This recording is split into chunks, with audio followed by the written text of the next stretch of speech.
from the point of seeing that energy descent was the least thought about future, even less than the idea of catastrophic end of civilization, I thought it was important to try and look at the diverse ways in which energy descent could unfold, not just differences from place to place, but also in a sort of a global process level.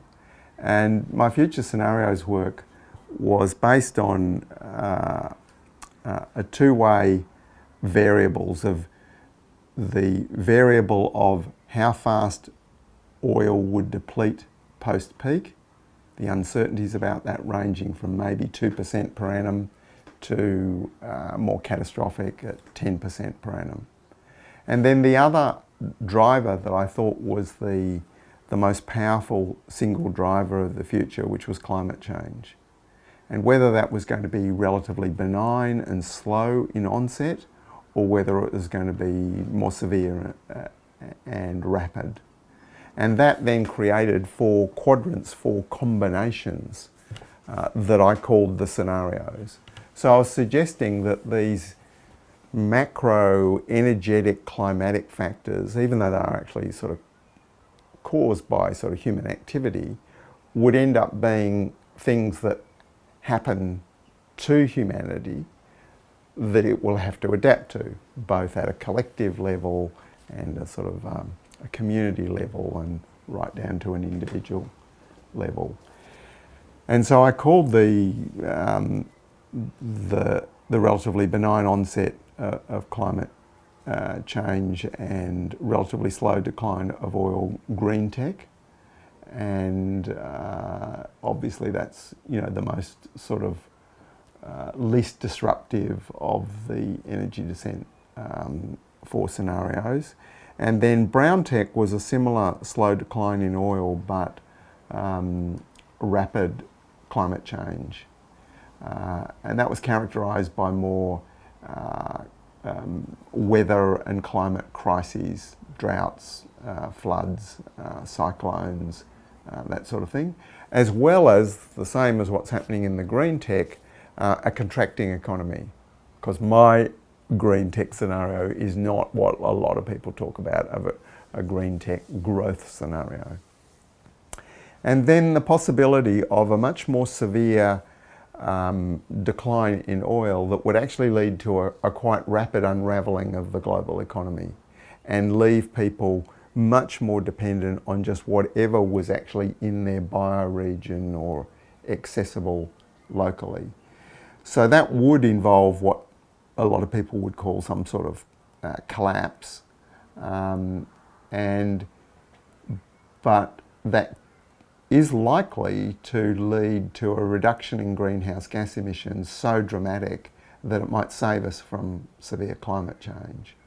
And so I call that Earth Steward, because it's a scenario where, having gone through this sort of quite catastrophic collapse, things then settle out into the new scenario where the seasons are still largely working, nature is working, agriculture and food growing are possible, but in a much simpler society, scarred by the huge effects of the collapse of the global industrial economy.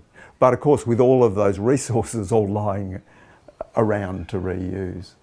And then the fourth scenario I called lifeboats, and it was where there is that same collapse in the global industrial system, but we end up in the climate cooker anyway.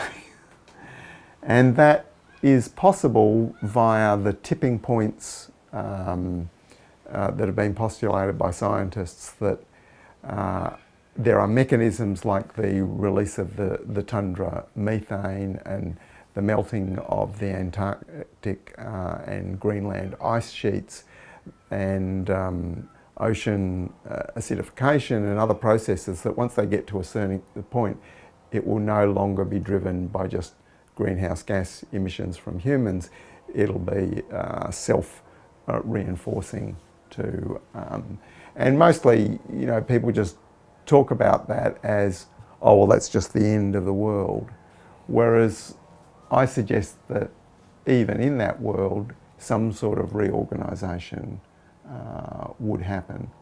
And I model a lot of that on what happened in the decline of Rome with the monasteries, how small groups of people actually conserved a lot of the knowledge and capacity of civilization who were better set up to do so, but society overall goes through some sort of dark age at least.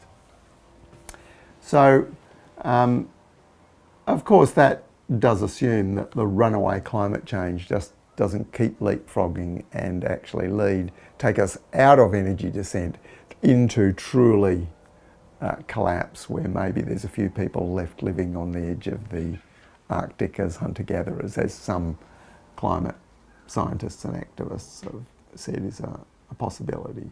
But that would push us out of the energy descent future truly into collapse. So all of these things are sort of quite relative, but what I showed from that is that it was possible to have strategies and responses that were adaptive to all four of those scenarios. And a lot of what we're talking about in permaculture and transition initiatives and simplicity concepts are actually useful no matter which of those four scenarios is emerging, because that's actually the point of scenario planning, to try and tell plausible stories and not necessarily pick winners, but have strategies that are useful in all of them.